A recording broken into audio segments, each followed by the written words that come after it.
si l'État du Côte d'Ivoire n'avait pas agi et que quelque chose de dommageable arrivait pour le peuple, qui en serait responsable? Le président de la République.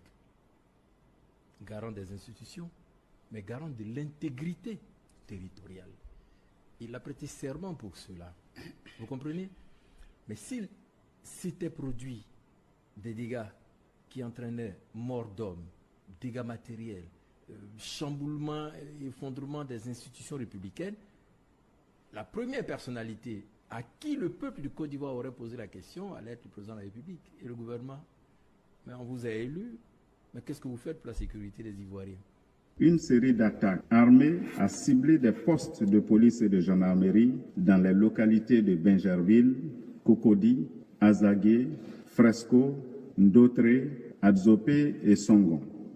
Les enquêtes en cours ont conduit à l'arrestation de 35 personnes et à l'identification de plusieurs autres.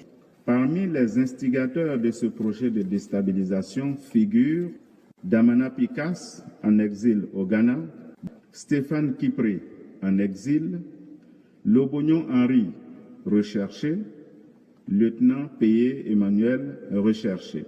D'individus impliqués dans des attaques en Côte d'Ivoire.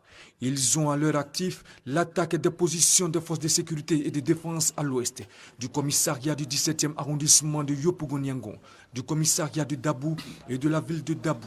La bande composée d'anciens militaires de la garde de l'ex-président a regagné la Côte d'Ivoire depuis le Ghana. Zaourou Théophile, surnommé Commando Benguiste, est le mobilisateur des ressources servant pour les attaques. Après les événements, j'ai décidé de m'engager à 100% dans la lutte armée. Il y a eu plusieurs attaques et que j'ai financé personnellement. J'ai décidé de me rendre dans les camps de réfugiés pour motiver les jeunes combattants.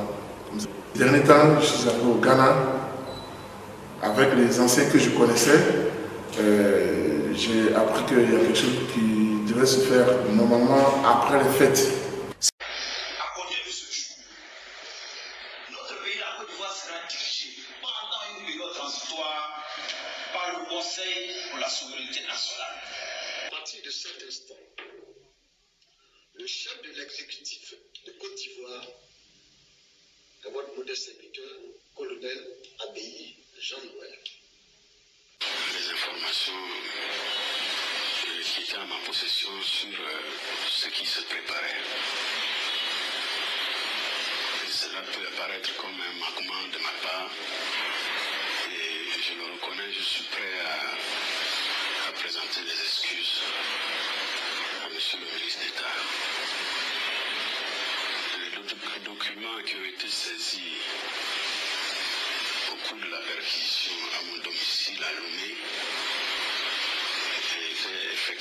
portaient effectivement sur la question d'une transition et d'une communication de crise.